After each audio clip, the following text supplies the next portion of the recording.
Yesus Kristus sebagai perasaan ungkapan syukur kami. Terima kasih kami untuk kasih pengorbanan Tuhan Yesus Kristus di atas kayu salib. Kami naikkan pujian menyembah kami di hadapan-Mu ya Tuhan. Di dalam nama Tuhan Yesus Kristus, kami bersyukur untuk aliran-aliran hidup yang menyegarkan setiap kami, memuaskan. Haleluya, roh setiap kami. Di dalam nama Tuhan Yesus Kristus, terima kasih. Terima kasih oleh karena kasih kuasa-Mu turun dahsyat dengan saya yang menyucikan, menguduskan, melayani kami. Terima kasih ya Allah surga. Terima kasih Tuhan Yesus dan Allah Kudus. Di dalam nama Tuhan Yesus Kristus kami bersyukur oleh Allah Roh Kudus yang haleluya menyempurnakan setiap pujian yang menyembah kami. Haleluya, sebagai tupai yang harum sepenuhnya naik di hadapan Allah Bapa. Di dalam nama Tuhan Yesus Kristus berturut bersama-sama dengan para malaikat Tuhan, seluruh surga, seluruh alam semesta, segala ciptaan memuji dan menyembah Tuhan Allah kami di dalam roh dan benar. Di dalam nama Tuhan Yesus Kristus, di dalam nama Tuhan Yesus Kristus, terima kasih ya Allah. Terima kasih Tuhan Yesus dan Allah Kudus. Inilah ungkapan syukur kami untuk kasih pengampunan yang luar biasa. Di dalam nama Tuhan Yesus Kristus.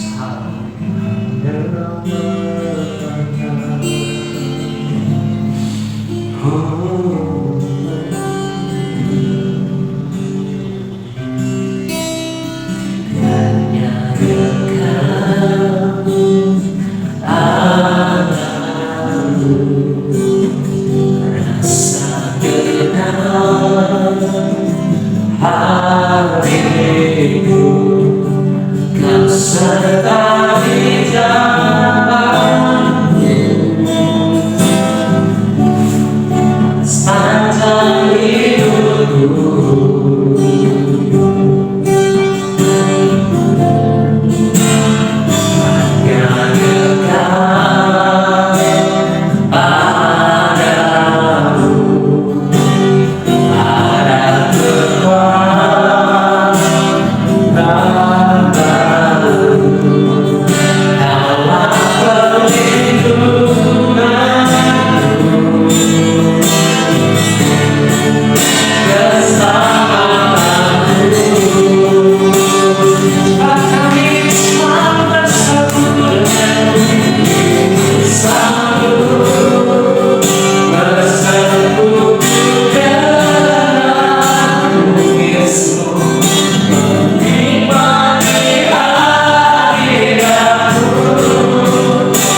saat ini.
Haleluya.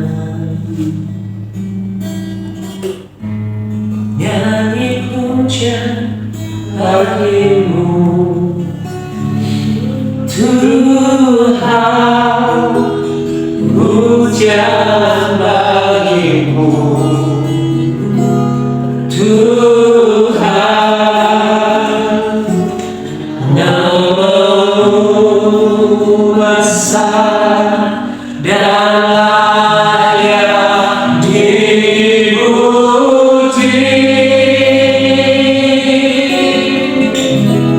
Nyanyi pujian bagimu Tuhan, pujian bagimu Tuhan, namamu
hidupku kau setia, sepanjang hidupku kau sangat yang lepasmu memuliakanmu. Ku nyanyi kebaikan-Mu Tuhan, kebaikan-Mu Tuhan berkati hidupku, kebaikan-Mu Tuhan sertai hidupku, berserah berjalan hidup aku.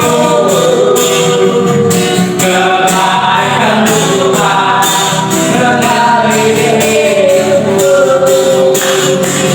kebaikan-Mu Tuhan sertai hidupku, kebaikan-Mu Tuhan sertai hidupku, berserah berjalan hidup aku. Kebaikan-Mu Tuhan berkati hidupku, kebaikan-Mu Tuhan sertai hidupku, kebaikan-Mu Tuhan sertai hidupku, berserah berjalan hidup aku. Kebaikan-Mu Tuhan sertai hidupku, sepanjang hidupku kau setia, sepanjang hidupku kau sangat nafsu memuliakan-Mu. Ku nyanyi kebaikan-Mu Tuhan, sepanjang hidupku kau setia, sepanjang hidupku kau sangat nafsu memuliakan-Mu.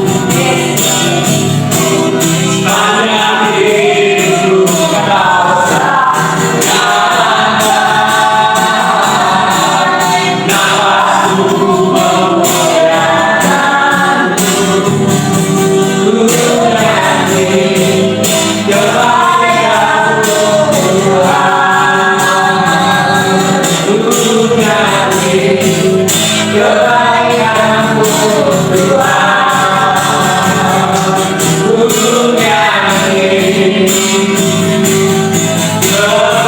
nyanyi kebaikan-Mu Tuhan, ku nyanyi kebaikan-Mu Tuhan.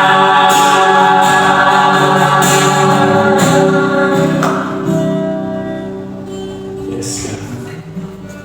Terima kasih Tuhan. Hati kami meluap-luap dan ucapan syukur karena kebaikan yang sudah Engkau berikan, Engkau curahkan, Engkau tumpahkan di dalam hidup kami Tuhan. Kebaikan-kebaikan-Mu Tuhan, rancangan-rancangan-Mu ke depan dalam hidup kami Tuhan, sudah Engkau tetapkan Tuhan. Terima kasih Tuhan Yesus. Siang pagi hari ini Tuhan, kami boleh mengucap syukur bersama-sama Tuhan, bersama-sama dengan malaikat, bersama dengan seisi surga Tuhan. Kami memuliakan Engkau, Raja di atas segala raja, Tuhan dan Bapa kami. Terima kasih, terima kasih. Saat ini Tuhan, kami mau mengenal Engkau lebih dalam lagi Tuhan. Kami mau belajar lagi tentang Engkau Tuhan, supaya jati diri kami di dalam Engkau Tuhan lebih lengkap lagi. Bagaimana kami harus menjalani kehidupan di dunia ini Tuhan, sesuai dengan apa yang Engkau mau Tuhan, sehingga hidup kami menjadi lebih ringan, hidup kami menjadi lebih baik lagi Tuhan. Karena kami bersama-sama dengan melakukan hal yang sama seperti apa yang Engkau lakukan Tuhan. Terima kasih Tuhan Yesus. Roh Kudus mari curahkan isi hati Tuhan Yesus ke dalam hidup kami. Dan kita semua yang siap menerima yang terbaik yang kepada Tuhan, kita katakan amin. Shalom. Halo. Luar biasa ya. Berarti kita menyembah Allah kita yang Allah yang luar biasa. Amin. Ya, Allah yang dahsyat, Allah yang sudah memberikan segala sesuatunya, sehingga tidak ada alasan bagi kita untuk kita tidak menyembahnya. Amin. Nah, saat ini saya ingin terus saya ulang-ulang ya, bagaimana caranya kita menerima kebaikan daripada Tuhan. Ya, hal yang sederhana yang selalu dibikin rumit, ya, selalu dibikin rumit, selalu dibikin sesuatu yang orang itu tidak bisa hanya terima tok. Harus ada sesuatu yang dikerjakan dong. Harus ada sesuatu yang aku usahakan, ya, supaya aku pun ikut andil di dalam kemuliaan itu. Nah, ini yang repot. Nah, di sini cerita tentang Yesus menyembuhkan hamba seorang perwira di Kapernaum. Ya, kita bacakan yang dari atas. Ya. Ketika Yesus masuk ke Kapernaum, datanglah seorang perwira mendatangi dia dan memohon kepadanya, Tuhan, hambaku terbaring di rumah karena sakit lumpuh dan dia sangat menderita. Lumpuh dan sangat menderita. Ya. Jadi perwira ini mohon kepada Yesus, ya, supaya apa? Supaya Yesus ini menyembuhkan hambanya, ya, yang sangat lumpuh dan sangat menderita. Apa itu saudara? Satu dalam kehidupan kita, apa kita mengalami kelumpuhan dan penderitaan? Ya. Ini kabar gembira bagi orang yang lumpuh, bagi orang yang menderita, lumpuh dalam hal apapun, mungkin di dalam hal pekerjaan, mungkin di dalam lumpuh dalam hal fisik, ya, ada kelemahan-kelemahan dalam tubuh kita yang kita rasakan nggak nyaman, kita rasakan nggak menderita, ya, yang kita rasakan mungkin berat, vertigo, lemah, lesu, letih, ya, mabuk, mata berkunang-kunang, nah, lengkap kok. Ya, di dalam kehidupan kita, kehidupan saudara kita, di kehidupan keluarga kita, teman-teman baik kita, sahabat-sahabat kita, sering kita melihat hal ini, benar ya? Ya, hanya kita melayani orang-orang yang mengalami kelumpuhan, penderitaan. Ini banyak dialami orang. Ya, dia tidak merasa tidak mampu apa-apa, mager, ya, rasanya tidak bisa kemana-mana, ya. Diajak ya alasannya macam-macam. Aku gini loh. Aku mau ke sana ada temboknya, aku ke sini ada temboknya. Aku mau naik apalagi, ya kan? Tidak ada kemampuanku, ya. Sehingga aku rasakan hidupku ini menderita. Aku orang yang paling menderita seluruh dunia. Ya, orang yang minta dikasihani dan mengasihi dirinya sendiri, ya, mengasihi dirinya sendiri. Tetapi Yesus berkata padanya, aku akan datang menyembuhkannya. Wah, ini luar biasa. Tuhan di dalam Alkitab, ya, Yesus selalu ingin menyembuhkan. Yesus selalu ingin mengangkat penderitaan anak-anaknya. Dia berjalan tiap hari, istilahnya Tuhan Yesus itu touring tiap hari. Dalam rangka apa? Menyembuhkan orang sakit, ya, melepaskan orang yang terikat, menyembuhkan orang yang sakit kusta, yang tertawan oleh roh gelap. Tiap hari Tuhan touring kerjanya itu. Ya. Jadi ketika dia ditawari, dimintai, ya dia oke, aku mau ke rumahmu sekarang, supaya hambamu itu sembuh. Ya. Nah, Tetapi jawab perwira padanya, Tuhan, aku tidak layak menerima Tuhan di dalam rumahku. Katakan saja sepatah kata, maka hambaku itu akan sembuh.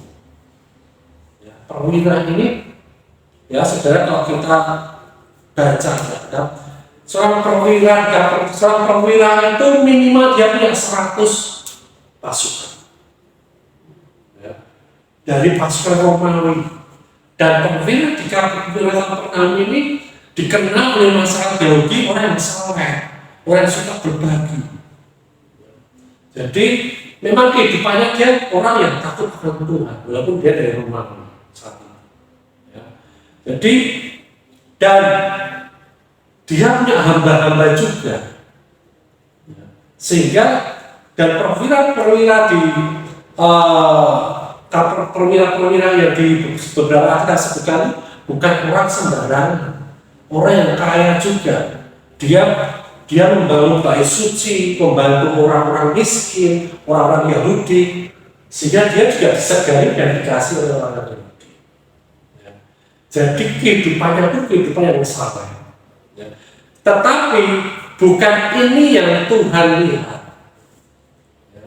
Bukan ini yang Tuhan lihat. Tetapi Tuhan tahu, oke, aku datang ke rumahmu. Ya. Bukan karena kehebatan orang ini, bukan karena kebaikan perwira ini. Ya, ini kita lihat. Sebab aku sendiri seorang bawahan, dan di bawahku ada pula prajurit. Jika aku berkata pada salah seorang prajurit itu pergi, maka ia pergi. Dan pada seorang lagi datang, maka ia datang. Ataupun kepada hambaku kerjakanlah ini, maka ia mengerjakannya. Ini yang Tuhan Yesus heran.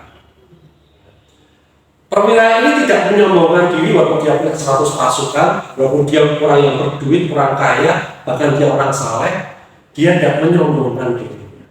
Dia memerdahkan dirinya. Nah, sikap ini yang membuat Yesus heran. Yesus heran dalam Alkitab disebutkan 2 kali. Ya, pertama pada iman perwira ini. Yang kedua, dia heran kepada ketidakpercayaan orang-orang Yahudi. Ya, seperti dikatakan di Matius 6 ayat 6, ia merasa heran atas ketidakpercayaan mereka. Lalu Yesus berjalan keliling dari desa-desa sambil mengajar. Ya. Yesus heran ya dengan iman perwira ini. Tapi Yesus juga pernah heran. Ya. Padahal perwira ini tidak mengenal Yesus, tidak bersama-sama dengan Yesus. Ya. Tetapi Yesus heran oleh iman perwira ini. Yesus juga heran ya, dengan ketidakpercayaan orang-orang percaya di zaman sekarang seperti ini. Orang-orang yang dikatakan orang-orang Kristen, orang-orang percaya, yang ke gereja, yang kadang-kadang maha hadir di gereja, ya, selalu ada, tapi dia tidak punya iman tapi tidak percaya. Ya, jadi Yesus heran di sini. Jangan sampai saat ini Yesus heran pada kita ketika kita sudah tahu kita bersama-sama dengan Dia, ya, tapi kita tidak punya kepercayaan, tidak punya keyakinan. Mau melangkah takut, mau masuk rumah ada yang ribut takut bayar lagi. Ya, maka dia tahu dia bersama dengan Tuhan. Harusnya ya. Masuk rumah, ada ribut-ribut, dia datang, yang ribut dia. Ada badai, Yesus bilang, diam, tenanglah. Dan badai itu diam dan tenang. Doanya cukup seperti itu kok. Menahan saya katakan doa yang sederhana. Ya. Ada ribut-ribut, diam, tenang. Ada badai, diam, tenang. Ada banjir, stop, suruh. Itu yang kami lakukan. Ya. Nah, ayo, kalau Yesus aja sampai heran dengan iman perwira ini, kita belajar. Ya. Seperti apa iman orang ini? Kok sampai Yesus ini? Yang pertama tadi apa? Dia mau merendahkan hidupnya, merendahkan dirinya di hadapan Yesus. Dia bukan orang yang sembarangan. Dia punya power, dia punya kuasa, dia punya pasukan, dia punya hamba-hamba, dia punya uang, dia punya harta, dia punya kuasa yang wewenang. Ada beberapa perwira yang salah. Ketika penyaliban pada waktu penyaliban Yesus pun ada beberapa perwira yang mengatakan memang ini anak Allah.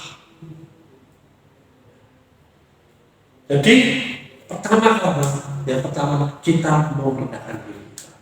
Ketika kita punya kelumpuhan dalam hidup kita, punya penderitaan atau orang lain, keluarga kita, hamba kita, ya orang-orang yang kita anggap nggak penting, ya orang-orang yang mungkin kita anggap hina, atau mungkin orang yang kita anggap memusuhi kita atau kita musuhnya, yang membenci kita, ya datang pada Dia, datang pada Tuhan, kita merendahkan diri kita.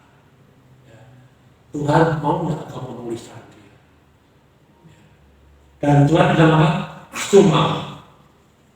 Dan aku mau, Tuhan bilang apa? Aku datang ke rumah untuk menyembuhkan, bukan untuk menghukum, bukan untuk menegur, bukan untuk menyalahkan, mengungkit-ungkit kesalahan, tetapi untuk apa? Memulihkan, menyembuhkan. Amin. Amin ya. Nah, ini iman yang membuat Yesus ya heran. Dan dia bikin iman. Dia yang membuat iman, memberikan iman dalam hidup kita, dan dia akan menyempurnakan iman kita. Dia aja yang buat iman kita. Lihat iman yang terjadi, dia sampai bilang, ada iman seperti ini.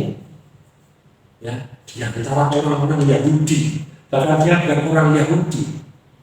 Baru kali ini kutemukan iman seperti ini. Wah, ini luar biasa, saudara. Ya. Nah, saat ini iman seperti apa tuh yang terjadi dia pakai? Kok kayaknya luar biasa? Apakah aku mampu Tuhan punya iman seperti ini? Ya kan, pertanyaan jadi gitu kan. Iman yang membuat Yesus bilang, apakah kita mampu melakukannya? Ya. Nah, perwira ini bukannya tidak membutuhkan Yesus datang, ya. Tetapi perwira ini, ya, dia tidak membutuhkan Yesus datang, dia cuma beriman dengan perkataan Yesus. Ya, dikatakan seperti ini. Jika aku berkata pada salah seorang prajurit itu pergi, maka ia pergi, dan pada seorang lagi datang, maka ia datang, ataupun pada hambaku kerjakan ini, maka ia mengerjakannya.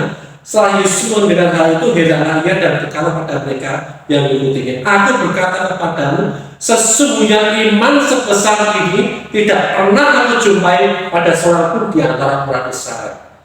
Pernah juga katakan, jika katakan saja sepatah kata, maka hambaku itu akan sembuh. Yang dia minta apa? Sepatah kata. Perwira ini percaya bahwa perkataan Yesus sudah cukup untuk membuat mujizat. Dia tidak membutuhkan Yesus datang ke rumahnya. Dia beriman pada perkataan Yesus. Yesus pun tidak perlu datang. Cukup berkata-kata. Perkataanmu ini yang membuat perbedaan. Perkataanmu ini yang membuat kesembuhan. Perkataanmu ini yang membuat penderitaan ini hilang. Amin. Ya. Jadi kita dapat melihat bahwa orang yang sekedar percaya, ya, sekedar percaya pada firman Tuhan yang tertulis, mempunyai tingkat keimanan yang jauh lebih tinggi. Ya. Nah, dibandingkan mereka yang memerlukan bukti tambahan, kadang-kadang kita perlu bukti. Buktinya apa? Bersembuh. Kita doa, kita percaya Tuhan, aku gak sembuh ya Tuhan. Terus besoknya kok masih ada ya Tuhan. Kamu jawab gak sih doa aku Tuhan? Kamu pulihkan gak Tuhan? Percaya bahwa keluarganya sudah dipulihkan, amin, amin. Kok masih ribut-ribut lagi ya Tuhan? Kok masih bertengkar lagi ya Tuhan? Nah, yang salah apa? Yang salah firman-nya, perkataannya, atau cuma kita? Percaya kita. Firman Tuhan bisa salah nggak? Bisa salah nggak firman Tuhan? Tidak bisa. Ya. Dia benar dan selalu benar. Ya. Jadi yang salah apa? Pengertian kita, pola pikir kita, cara pandang kita. Ya. Kadang-kadang kita perlu pembuktian. Ketika keluargamu sudah dikumpulkan, amin, amin. Masih terjadi keributan, aku bersyukur Tuhan, kau sudah pulihkan keluarga. Masih terjadi kelemahan tubuh, aku bersyukur Tuhan, kau sudah kuatkan lututku, kau sudah kuatkan tubuhku, kau sudah hilangkan penderitaanku. Walaupun kita masih jalanin, amin. Ya, karena firman Tuhan cukup sepatah kata, itu sudah mempunyai mujizat dan luar biasa. Amin. Ya. Bandingkan dengan iman pria ini dengan iman kecil Thomas. Nah Thomas ya. Nah Thomas ya. Si Thomas itu dia kalau aku belum mencucukkan tangan ke lambungnya, belum meraba tangannya yang berlubang, aku tidak percaya. Dia perlu, ya, dia perlu bukti. Dia perlu panca inderanya ini membuktikan. Itu iman juga, tapi iman dunia. Ya. Bagaimana kita percaya itu perlu bukti. Kalau memang kau benar, buktikan dong. Ya. Kalau memang Tuhan ini berkuasa, buktikan. Kalau Yesus ini memang menyembuhkan, buktikan. Buktinya mana? Nah, Tuhan mau dites. Allah mau diaudisi, saya kan seperti itu. Kau punya kemampuan enggak?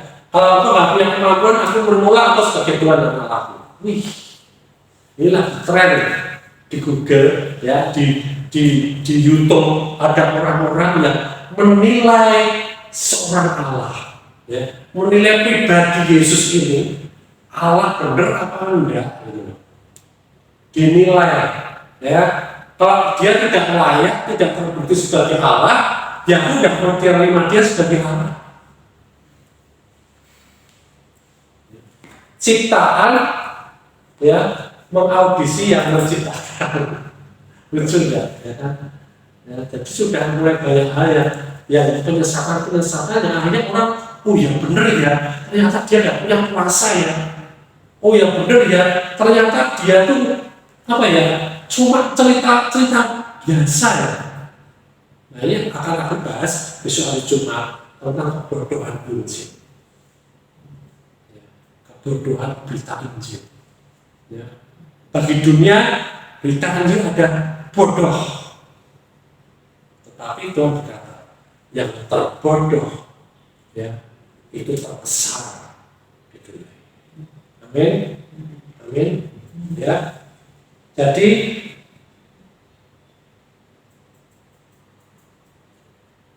kita perlu yang namanya memperbarui pikiran kita, akal budi kita. Ya, kita terbatas.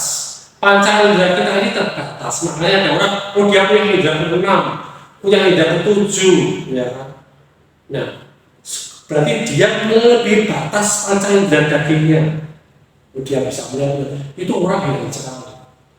Tetapi kita punya panca indera di mana kita bisa melihat kuasa Tuhan, mujizat Tuhan, kasih Tuhan, kebaikan Tuhan di dalam sepatah kata Dia, di dalam firman Dia.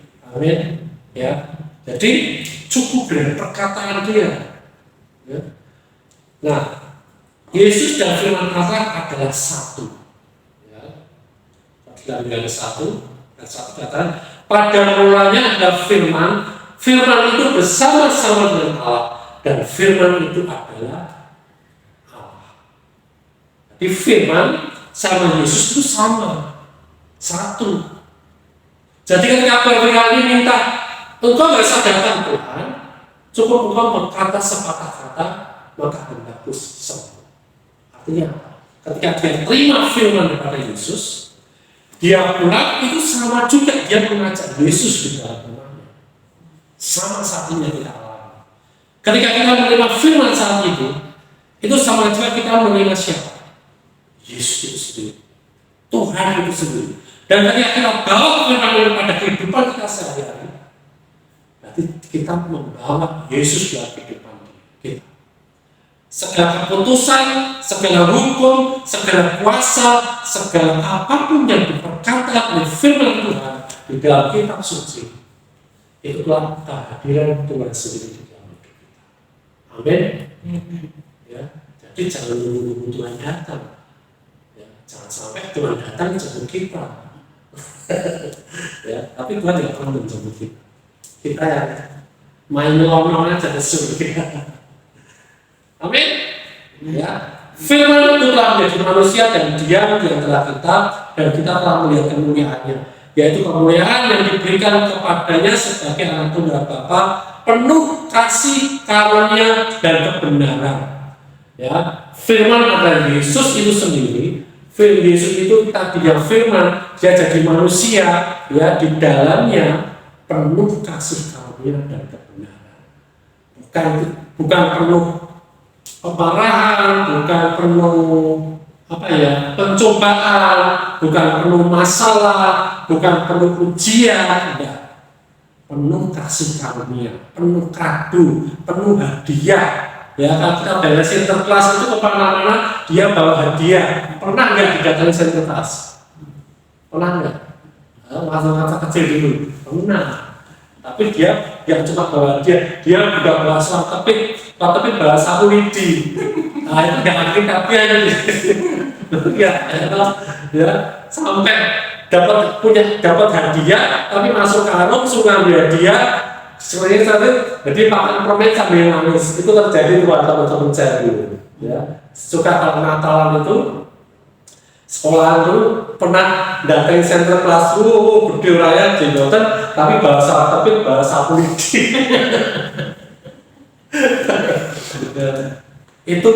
itu apa ya, nggak alkitabiah. Amin. Ya, Yesus bawa kasih karunia, penuh kasih karunia, penuh hadiah, ya, dan kebenaran. Ya, tidak ada kesalahannya, tapi kebenaran. Ya, jadi apapun yang dia berikan kepada kita sebagai hadiah, sebagai kado yang tidak perlu kita bayar, kita cukup terima, percaya, dan itu kita sudah cukup menjadi benar. Amin. Ya. Nah, mempercayai firman Tuhan bukan sekedar menaruh kepercayaan pada kita, ya, percaya pada Dia. Kita beberapa kata yang tercetak dalam buku yang kita sebut Alkitab, ya, ada lebih banyak hal yang terlibat. Ya, ini ada hubungan dengan seseorang. Ya. Jadi ketika kita baca firman Tuhan, kita respon firman Tuhan dalam Alkitab, itu nggak sekedar kita baca kata-kata, tapi di situ ada satu pribadi, ada satu kuasa, ada kasih, ada kado, ada pemberian, ada kebenaran, banyak hal di situ, hal yang baik yang kita terima. Amin. Ya, cukup kata-kata. Ya. Jadi kenali Dia melalui firman-Nya, sehingga kita melangkah dengan mantap, tidak khawatir, tidak takut, ya, tetapi kita berjalan dengan berani, karena kita tahu bersama siapa kita hari ini. Ya, amin. Ya, di akhirnya di ayat 13, ya, lalu Yesus berkata kepada itu, pulanglah dan jadilah kepadamu seperti yang engkau percaya. Maka pada saat itu juga sembuhlah hambanya, pulihlah kelemahannya, pulihlah semua penderitaannya, sakit penyakitnya. Jadi ketika kita pulang dengan kepercayaan penuh pada Tuhan, ketika kita melangkah dengan percaya penuh kepada firman-Nya, ya, itu terjadi dalam kehidupan kita. Amin. Amin. Puji nama Tuhan. Dari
Terima kasih Tuhan atas kemurahan-Mu dan kemurahan-Mu, kebenaran-kebenaran-Mu yang sudah Kau penuhi dalam hidup kami anak-anak-Mu Tuhan. Terima kasih pada siang hari ini kami menerima perkataan-Mu, kami menerima firman-Mu, di mana kami juga menerima pribadi-Mu di dalam hidup kami, sehingga ketika kami menerima perkataan-Mu Tuhan, Engkau juga ada di dalam hidup kami. Engkau ada di dalam perkataan-Mu. Dan ketika apapun yang Engkau perkatakan itu kami percaya itu terjadi. Dan itu terjadi Tuhan. Dan ketika kami percaya Tuhan, Engkau menyembuhkan, maka kami sembuh. Ketika kami percaya Tuhan Engkau memulihkan, maka hidup kami dipulihkan. Kami percaya Tuhan Engkau berkata dikuatkan, maka kami dikuatkan Tuhan. Terima kasih Tuhan Yesus, perkataan-Mu ajaib. Roh-Mu berkuasa atas hidup kami Tuhan. Roh-Mu mendidik kami, menasihati kami, serta menghibur kami, memberikan kami kekuatan, sehingga kami, hari-hari kami terus dipenuhi dengan Engkau Tuhan, dipenuhi dengan keajaiban-keajaiban-Mu Tuhan, dipenuhi dengan kekuatan-Mu Tuhan, dipenuhi dengan kebaikan-kebaikan-Mu Tuhan, dipenuhi dengan kasih karunia-Mu Tuhan, dan anugerah-Mu Tuhan, dan kebenaran-Mu Tuhan, memberikan kebenaran dalam hidup kami. Terima kasih Bapa untuk siang hari ini. Terima kasih setiap berkat-berkat yang telah Kau curahkan dalam hidup kami, dan kami terima semuanya itu. Terima kasih Bapa, di dalam nama Tuhan Yesus kita semua menerima berkat dari Bapa, di dalam nama Tuhan Yesus. Haleluya, kita katakan amin.